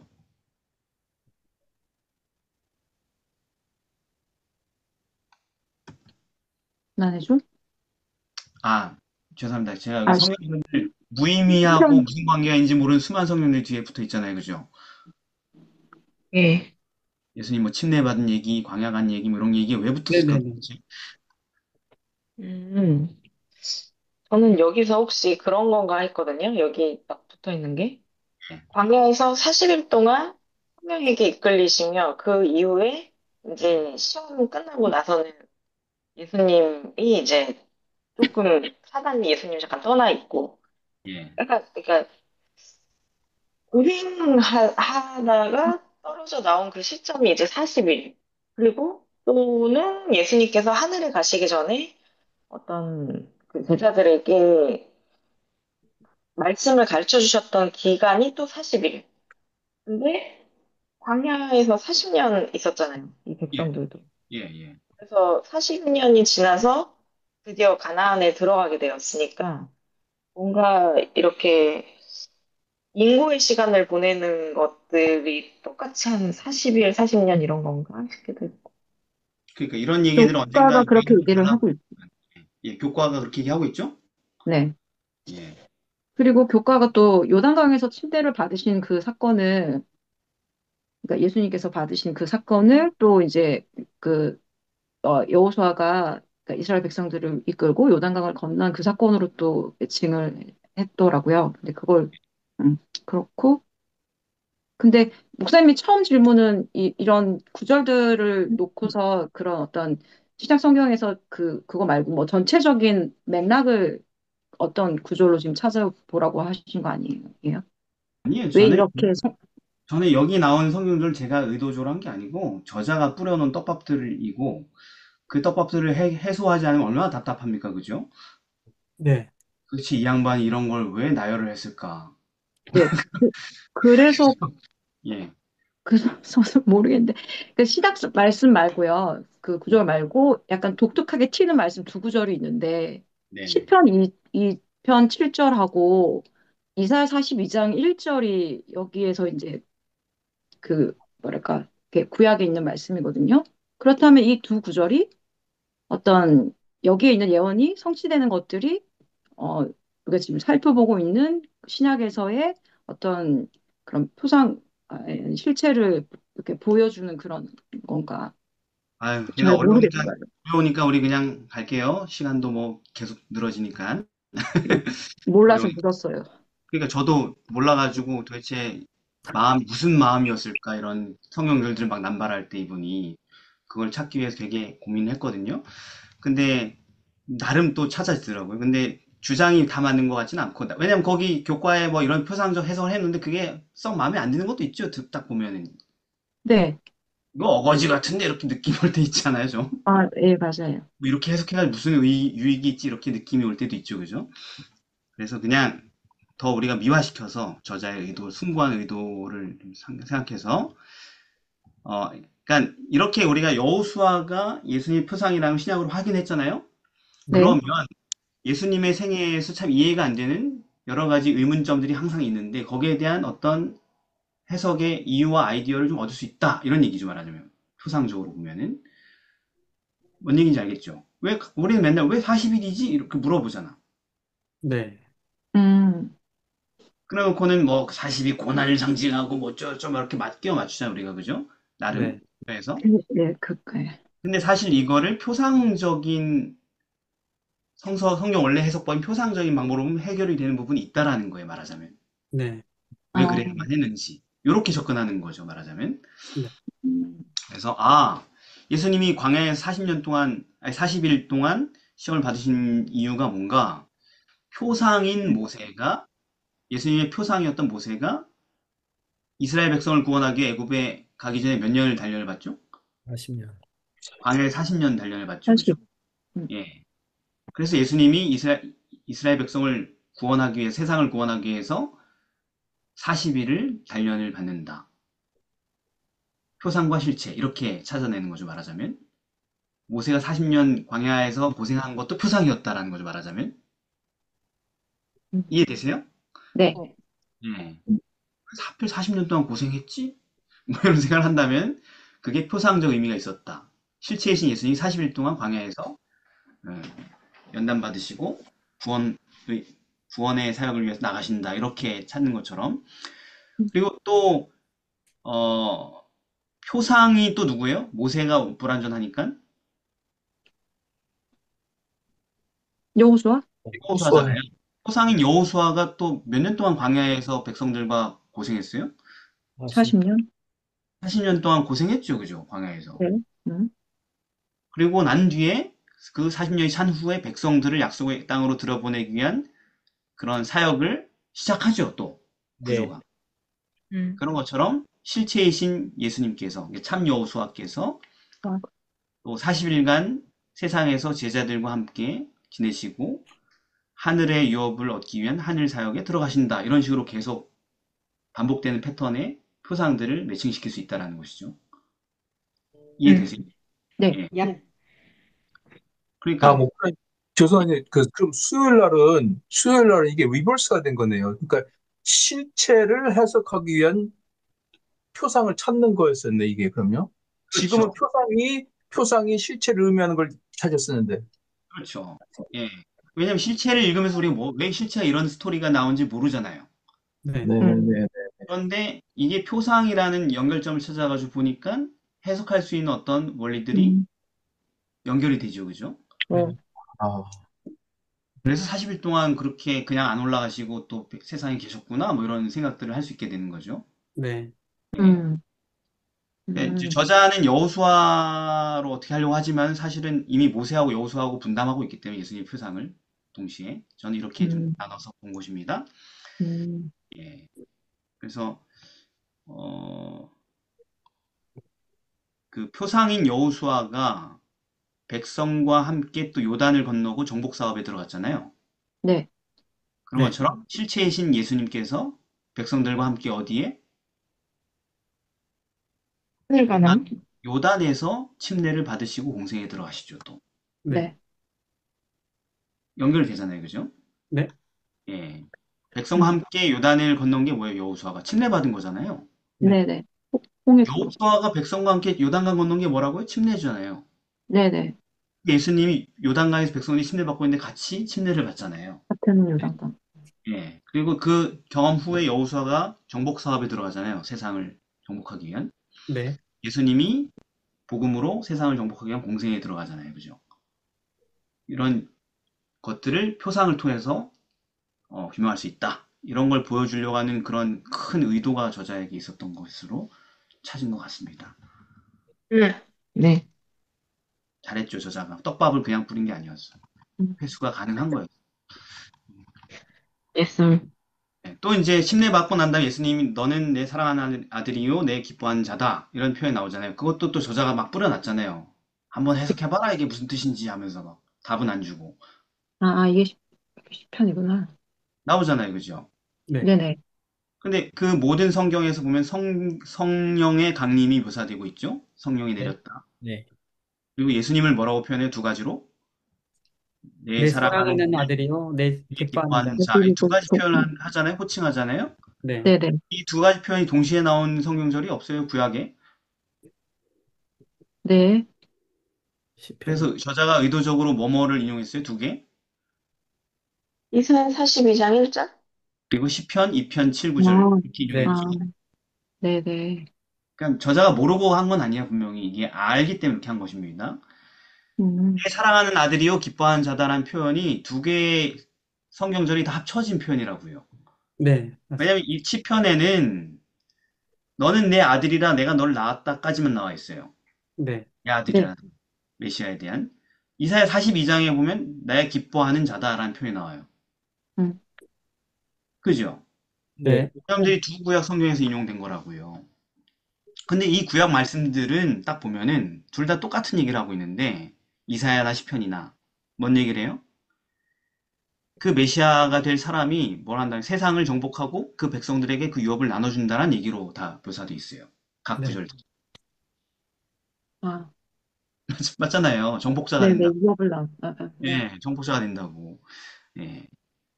그러니까 이것은 역시 또 뭐랑 연결되는 표상이었던 거예요, 결국은? 그 나중에 가나안 땅 침례받을 나눠 정복자 땅을 정복. 나눠준 여호수아잖아요. 네. 음. 그러니까 이게 다 여호수아의 표상과 연관된 예수님의 사역을 구약 성경에서 예언한 거다. 중간 단계에서. 그래서 하나님께서 예수님이 그 침례받았을 때 그런 표현을 해준 것 자체가 여호수아와 관련된 표현이다. 이런 얘기입니다. 말하자면. 아유, 엄청 꼬였죠, 그죠? 네. 근데 알겠죠, 무슨 말인지. 네네. 네. 그러면서 이 너는 내 사랑하는 아들을 기뻐하는 자라는 표현이 무슨 의미를 표상의 연구에 의하면 이 표현이 무슨 뜻이냐? 예수님이 우리에게 영원한 유업을 나눠주실 분이다 라는 걸 지칭하는 표현이라는 거예요. 여호수아처럼. 막 다 자려 그러네. 빨리 가야겠다. 아니, 두 개군요. 이제 중심에 있고, 그러니까 음. 예수님 순례 받으실 때 그 음성이 들렸던, 하늘의 음성이 들렸던 거또 포함하고, 예, 그 예. 다음에 그것도 포함되는 거네요. 이 구약 그렇죠. 말씀이. 이게 전부 다 여호수아랑 연관시켜서 지금 설명하려고 하는 근거들로 제시한 거예요, 전부 다 이게. 네네. 네. 예. 그래서 이제 히브리서 9장 15절을 보면은 부르심을 입은 자로 하여금 영원한 기업의 약속을 얻게 하려 하심이라. 예수님이 새 언약의 중보니. 다 음. 여호수아적 표현이라는 것입니다, 이게 전부 다. 네. 음. 모형과 실체의 관계를 이렇게 사용했다는 거죠, 성경에서. 음. 아유, 고생하셨습니다. 이제 목요일입니다. 마지막입니다. 와우. 요소와 우리. 얼추 되겠네요, 그죠? 비슷하게. 네. 1시간 반. 네. 왜 1시간 반이 픽스가 됐지? 하여튼 뭐. 그 생각보다 일찍 끝나네요. 네. 여호수아 우리 이제 우리 긴 터널을 잘 지나왔습니다. 학문적인 수많은 검증들을 했어요, 그죠? 떡밥도 네. 다 회수했어요. 회수 불가능한 떡밥들을 다 회수했습니다, 진짜 막 보람 있죠? 네. 자, 우리 네. 여호수아가 또한 말세에 있게 될 그분의 백성들의 표상이었다면, 어, 그것이 우리에게 주는 교훈에는 어떤 것이 있을까요?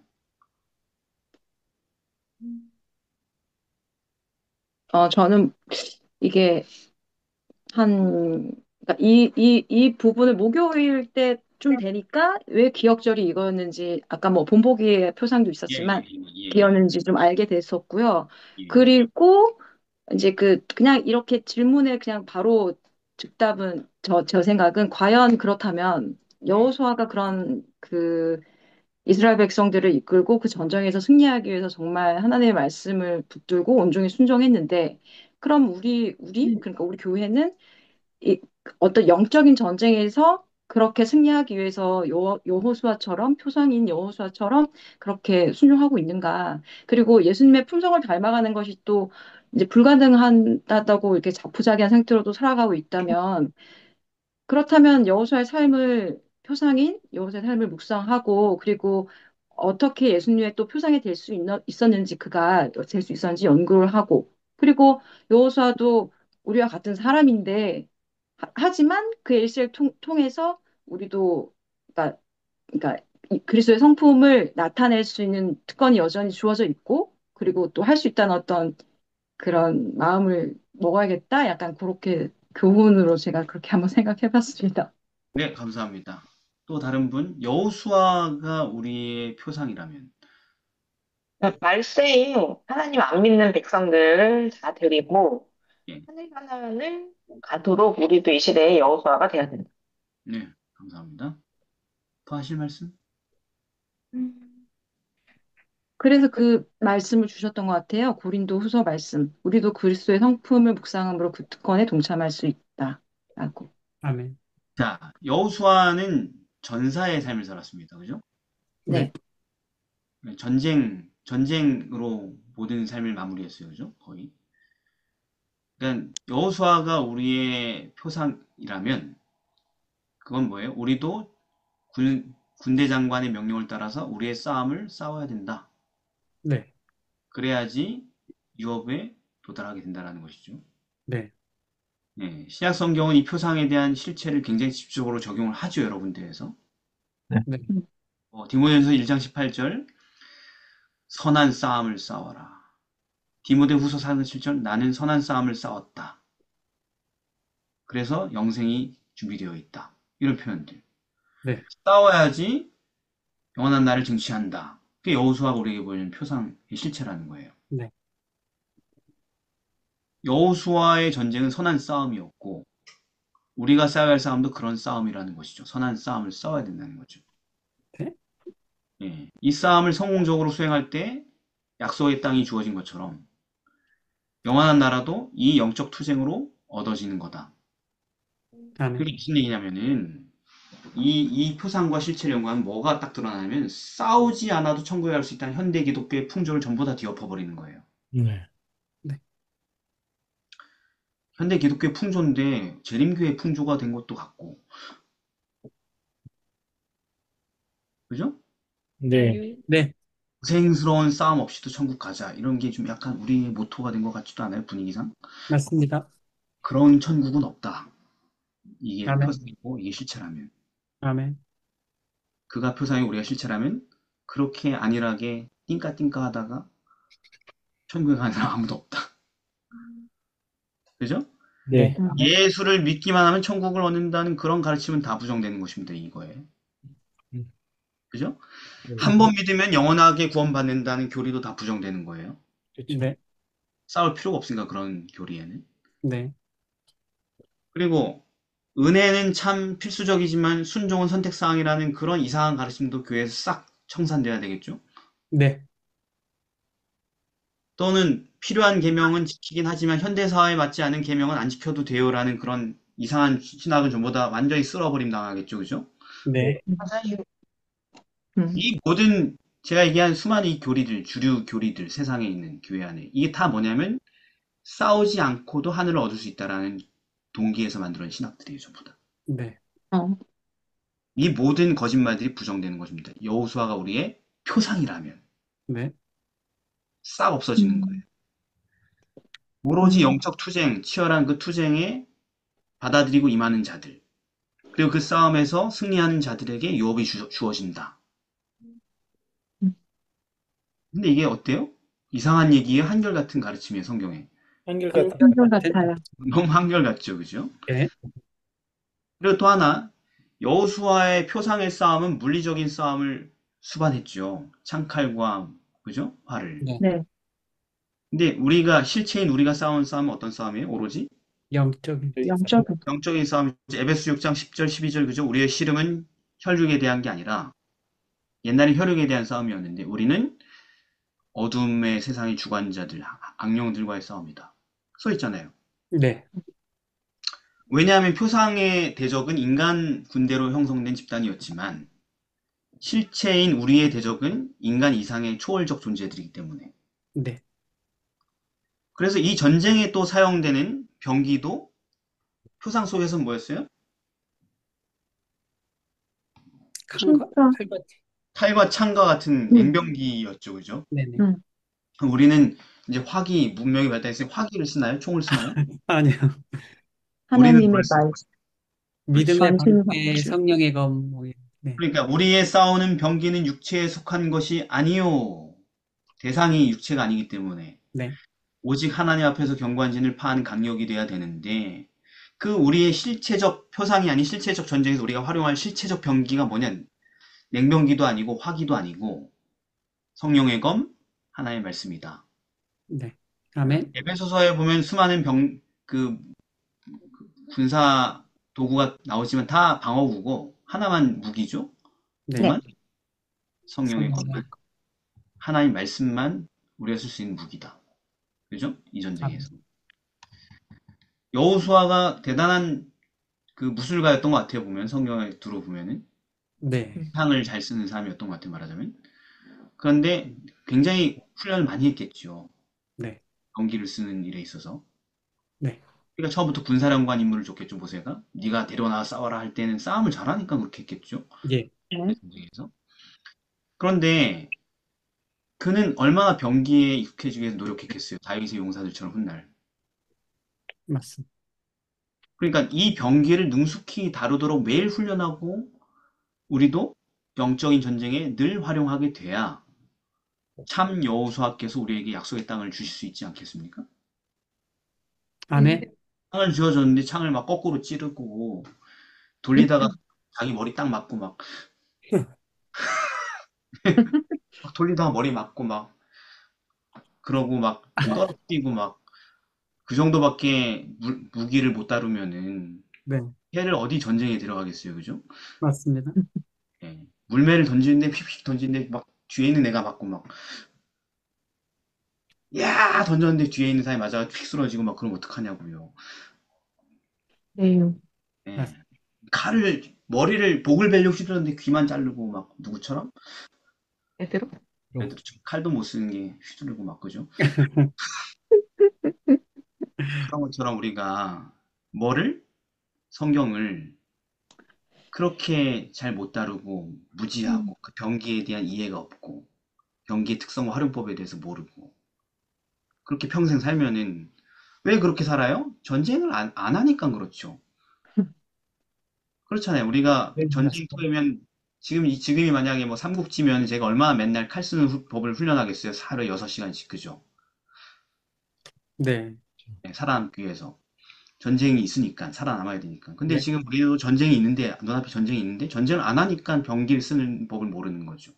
맞습니다. 성경에 어디 칼잡이가 어딘지 막 칼잡이가 어딘지 몰라 칼 날을 잡고 손이 막 찢어지고 막 그런 것처럼 성경을 하나도 모르고 막 이런 거죠 교인들이 네.